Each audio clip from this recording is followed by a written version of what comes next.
Hi everyone and welcome to Indisch.windisch. Today I am going to share tips and tricks on how to prepare your parathas to store them into the freezer for later consumption. These parathas come in handy especially at times like breakfast or for sehri. You will only need a few minutes to warm them up and make them fresh tasting again. I make my parathas with spelt flour and add some spinach for a healthy and fulfilling meal. I serve it with some spinach raita. Here I have taken 500 grams of frozen spinach. You can also use fresh. And to this I am going to add 1 clove of garlic. Cover this and cook on medium heat until the spinach is soft.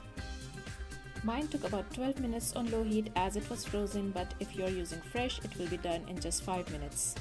To this I am adding about 1 teaspoon of dried fenugreek leaves and then making it into a puree using a stab mixer. You can also use a blender to turn it into a smooth paste. Let it cool down to room temperature and then divide it into 2 parts, 1 cup for the dough and the rest for the raita, which you can also put into the freezer for later use. Here I have taken 2 cups of spelt flour, also known as Dinkelmehl in Germany. You can also use atta or whole wheat flour.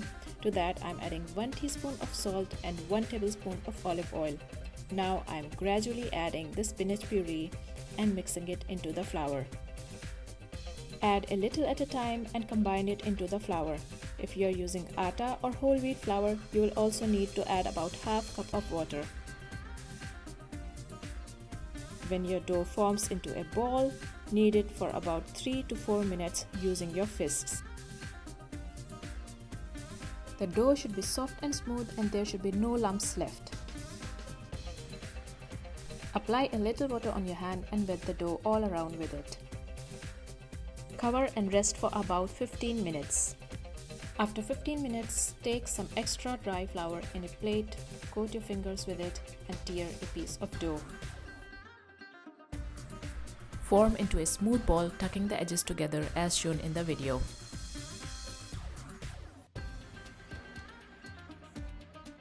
The mentioned quantity of ingredients will make 6 to 7 parathas. At this point, put your pan on medium-high heat.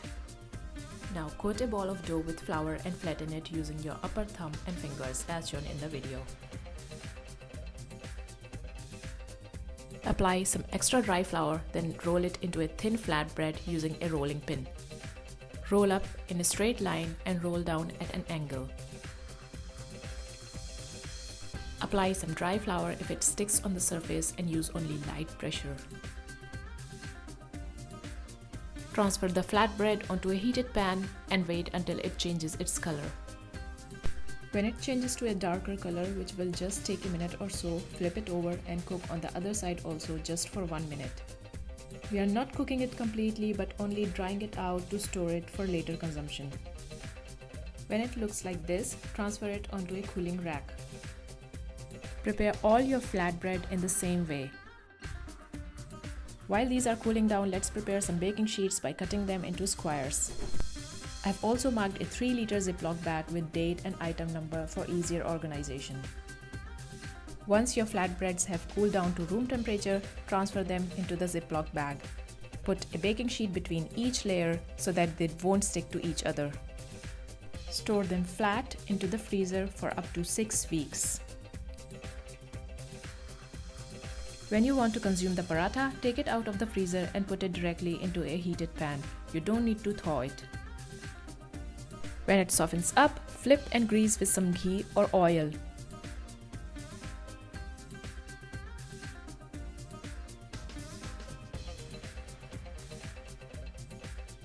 Cook for a minute and then flip it over.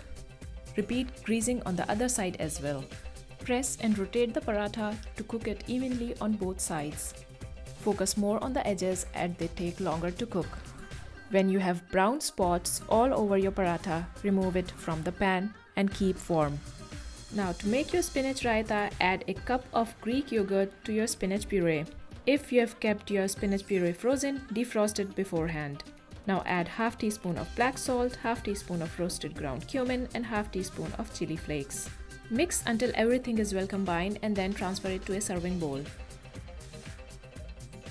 I also like to add zira tadka to my raita. For that, fry half teaspoon of cumin seeds in some oil until they start crackling and then add it to your raita. Serve your parathas warm with raita or fried eggs or pickle. If you make them in big batches and freeze them, it only takes a few minutes to warm them up. And they taste just like freshly made parathas. They are super soft and they keep you fulfilled for a long time, so they are perfect for sehri or breakfast. If you liked today's video, give it a thumbs up, subscribe to my channel, and don't forget to press the bell icon so you never miss an update from me. Bye bye!